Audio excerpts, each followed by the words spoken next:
नमाज हम अदा कर रहे थे तो नमाज के दौरान ही पहले शदीद फायरिंग की आवाज़ आई है और उसके बाद फिर फौरी तौर पे यानी कि एक बड़ा धमाका हुआ है। जिस नमाज मुकम्मल करने के बाद हम वहाँ पर जाए हादसा पे पहुँचे तो हमने वहाँ पे जो सूरत हाल देखी, हर तरफ क़यामत सा एक मंज़र था। ज़ख्मी पड़े हुए करा रहे हैं, लाशें ही लाशें नज़र आ रही हैं। इन इक़दामात के बावजूद भी इतना बड़ा हादसा हो जाना यकीनन सिक्योरिटी के ऊपर एक सवालिया निशान है। हमारे साथ इस वक्त मौजूद हैं पाकिस्तान मरकज़ी मुस्लिम लीग इस्लामाबाद के सदर इनामुर रहमान साहब। उनसे हम जानते हैं कि वो क्या कहना चाहेंगे। आज ये जो एक दिलखराश इस्लामाबाद में एक वाक़या पेश आया जो खुदकुश हमला हुआ है, इसके बारे में उनका क्या कहना है। सर, बहुत शुक्रिया आपने हमें वक्त दिया। बताइएगा कि क्या कहना चाहेंगे इस वाक़े के बारे में। आज के इस अजीम सानिया के ऊपर हर पाकिस्तानी का दिल अफसरदा है। बहुत बड़ा ये हादसा हुआ है। नमाज जुम्मा के फ़ौरन बाद मुझे इसकी इतला मिली तो हमारा तरलाई कलां के अंदर वहाँ पे खिदमत मरकज़ मौजूद था, तो वहाँ के हमारे एक रज़ाकार ने मेरे साथ रब्ता किया। उसने बताया कि यहाँ पे एक बहुत बड़ा खुदकश हमला हुआ है। उसने बताया कि नमाज हम अदा कर रहे थे तो नमाज के दौरान ही पहले शदीद फायरिंग की आवाज़ आई है और उसके बाद फिर फौरी तौर पे यानी कि एक बड़ा धमाका हुआ है, जिसकी वजह से यानी कि हमारी मस्जिद, वो बता रहे थे कि मरकज़ मस्जिद और सारे यानी कि बहुत ज़्यादा शदीद यानी कि वो शीशे यानी कि हिले हैं। और हमें इसके साथ ही ये नमाज मुकम्मल करने के बाद हम वहाँ पर जाए हादसा पे पहुँचे तो हमने वहाँ पे जो सूरत हाल देखी, हर तरफ क़यामत सा एक मंज़र था। ज़ख्मी पड़े हुए करा रहे हैं, लाशें ही लाशें नज़र आ रही हैं, इंसानी अज़ाब बिखरे हुए हैं। तो कहते हैं हमने फौरी तौर पे रेस्क्यू ऑपरेशन स्टार्ट किया। अलीपुर के अंदर HBS हॉस्पिटल है, वहाँ पे ज़ख्मियों को शिफ्ट करना शुरू किया। 68 पेशेंट वहाँ पे शिफ्ट हुए हैं।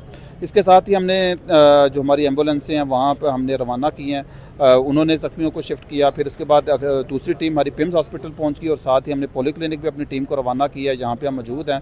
अभी तक यहाँ पे सैकड़ों मरीज़ लाए जा चुके हैं, ज़ख्मी लाए जा चुके हैं। क्रिटिकल सिचुएशन है, जो इतलात हैं तकरीबन कुछ 40 से ज़्यादा अभी तक अमवात हो चुकी हैं। 169 यहाँ पे अभी ज़ख्मी हैं।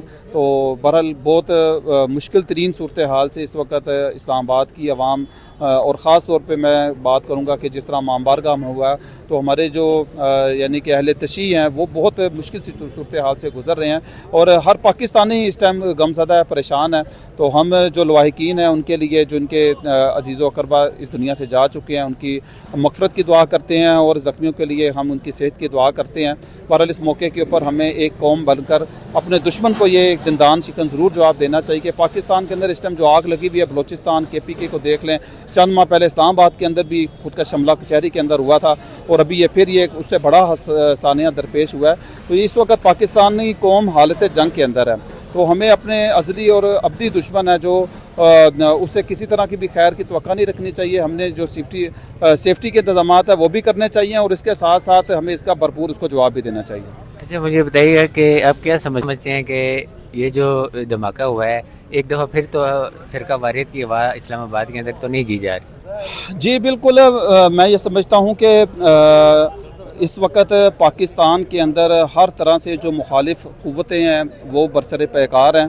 पाकिस्तान को अदम इस्तेहकाम का शिकार करना चाहते हैं। अमली मैदान में तो वो लड़ के जीत नहीं सके।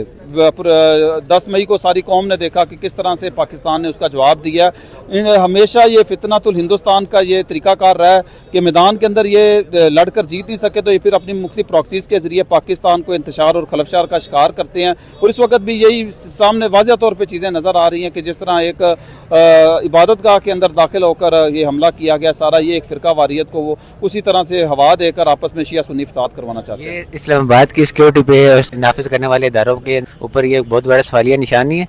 जी बिल्कुल, मैं समझता हूँ कि जब ये हमला हुआ है, पहले कचहरी के अंदर हमला हुआ था, उसके बाद मोहसिन नकवी साहब ने इस्लामाबाद को सेफ सिटी के तौर पे उन्होंने मुख्तलिफ इक़दाम किए हैं। DC इस्लामाबाद भी साथ शामिल थे, लेकिन इन इक़दाम के बावजूद भी इतना बड़ा हादसा हो जाना यकीनन सिक्योरिटी के ऊपर एक सवालिया निशान है।